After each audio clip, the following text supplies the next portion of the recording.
షాదీ ముబారక్ కళ్యాణ లక్ష్మి పథకాలపై Telangana high court stay విధించింది.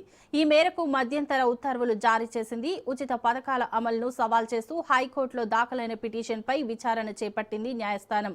తదుపరి విచారణ వరకు షాదీ ముబారక్ కళ్యాణ లక్ష్మి పథకాల కింద చెల్లింపులు చేయొద్దని ఆదేశించింది. ఈ పథకాల అమలు నిమిత్తం 2014 నుంచి జారీ చేసిన 8 జీవోల అమలుపై స్టే విధించింది. ఈ జీవోల ఆధారంగా ఎంపికైన లబ్ధిదారులకు ఎలాంటి చెల్లింపులు చేయరాదని తేల్చి చెప్పింది. ఈ జీవోలను సవాల్ చేస్తూ న్యాయవాది విజయ్ గోపాల్ వ్యక్తిగత హోదాలో హైకోర్టులో పిటిషన్ దాఖలు చేశారు. దానిపై జస్టిస్ ఎన్వి శ్రవణ్ కుమార్ బుధవారం విచారణ చేపట్టారు.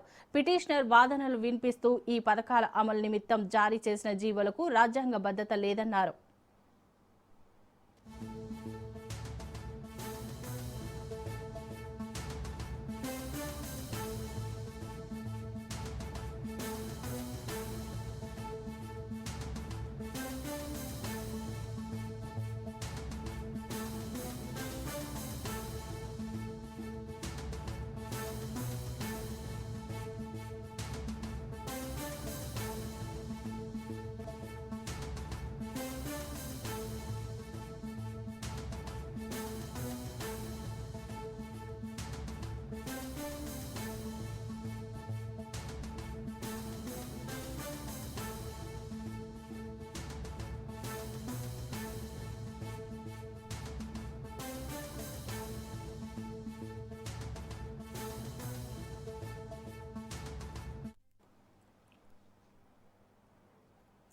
షాదీ ముబారక్ కళ్యాణ లక్ష్మి పథకాలపై తెలంగాణ హైకోర్టు స్టే విధించింది. ఈ మేరకు మధ్యంతర ఉత్తర్వులు జారీ చేసింది.